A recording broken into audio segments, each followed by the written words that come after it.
अक्सर बड़ी खबरें सरकारी रिपोर्टों से आती हैं, पर कुछ कहानियां वो शुरू होती हैं स्याही से लिखे कुछ आखिरी शब्दों से। आज हम एक ऐसी ही कहानी की पड़ताल करेंगे जो एक खत से सामने आई। तो चलिए सीधे चलते हैं इस कहानी के सबसे मार्मिक, सबसे व्यक्तिगत हिस्से की तरफ। ये उसी खत का एक हिस्सा है जो 2 अगस्त को मिला था। पीआरडी जवान रविंद्र ने इसे अपनी आखिरी चिट्ठी के तौर पर छोड़ा था। इसी दिन वो अपने घर में मृत पाए गए और इस खत में उन्होंने अपनी हताशा और निराशा की वजह बताई थी। उनके खत की बस एक लाइन सब कुछ साफ कर देती है। मुझे 395 रुपये रोज मिलते हैं। सोचिए जरा, 395 रुपये। ये उस जवान की एक दिन की कमाई थी जो अपनी जान दांव पर लगाकर ड्यूटी करता है। अब रविंद्र पर बोझ कितना था ये आंकड़े बिल्कुल साफ दिखाते हैं। दिहाड़ी सिर्फ 395 रुपये और घर में पत्नी और 2 बेटों समेत कुल 7 लोग। इतने कम पैसों में 7 लोगों का परिवार चलाने का प्रेशर वो कितना ज्यादा रहा होगा, इसका अंदाजा लगाना भी सच में मुश्किल है। अब जो बात इस मामले को और भी ज्यादा गंभीर बना देती है वो ये है कि रविंद्र की कहानी अकेली नहीं है। ये एक बहुत ही परेशान करने वाले पैटर्न का हिस्सा लगता है। हाँ, सच तो यही है कि ये कोई पहली या अकेली घटना नहीं है।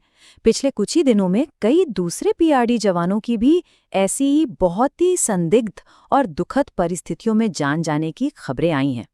यहाँ 2 और ऐसे ही दुखद मामले हैं। एक तरफ है 52 ईयर ओल्ड रघुबीर प्रसाद। 6 बच्चों के पिता थे और उन्हें अपने घर के पास एक पेड़ से लटका हुआ पाया गया। और दूसरी तरफ जवान बलीराम। वो ड्यूटी से घर लौटे और बस कुछ ही देर बाद उनकी मौत हो गई। ये मौतें कई सवाल खड़े करती हैं। बलीराम की मौत की खबर से उनका पूरा गांव सदमे में था। एक के बाद एक इस तरह की घटनाओं का होना ये बस एक इत्तेफाक तो नहीं लगता। तो सवाल ये उठता है कि इन अलग अलग व्यक्तिगत त्रासदियों के पीछे क्या कोई सिस्टमैटिक प्रॉब्लम है। चलिए देखते हैं कि सिस्टम पर क्या-क्या गंभीर आरोप लग रहे हैं। इन सारे आरोपों के केंद्र में है युवा कल्याण अनुभाग।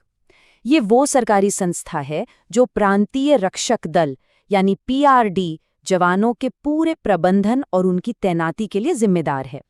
ये जवान अक्सर पुलिस की मदद करने और कानून व्यवस्था बनाए रखने में बहुत महत्वपूर्ण भूमिका निभाते हैं। और इस विभाग पर जो आरोप हैं वो बहुत गंभीर हैं। कहा जा रहा है कि कई अधिकारी तो 10-10 साल से भी ज्यादा समय से एक ही पद पर जमे हुए हैं। जब जवान हेडक्वार्टर में कोई शिकायत लेकर जाते हैं तो उनकी बातों को कथित तौर पर अनसुना कर दिया जाता है। जवानों के शोषण की खबरें तो मानो आम हो चुकी हैं। और सबसे बड़ी बात, मुख्यमंत्री कार्यालय से ट्रांसफर पॉलिसी लागू करने के साफ आदेश थे, लेकिन वो आदेश भी लागू नहीं किया गया। और सबसे ज्यादा चिंता वाली बात तो ये है कि जवानों ने बार बार इन मुद्दों को उठाया है, लेकिन कोई एक्शन ही नहीं होता। ऐसा लगता है जैसे उनकी आवाज सिस्टम में कहीं दबकर रह जाती है। और नतीजा हम सबके सामने है। तो इन सारी बातों के बाद हम एक बहुत ही सीधे और सच कहूं तो एक चुभते हुए सवाल पर आते हैं। आखिर इन सब के लिए जिम्मेदार कौन है?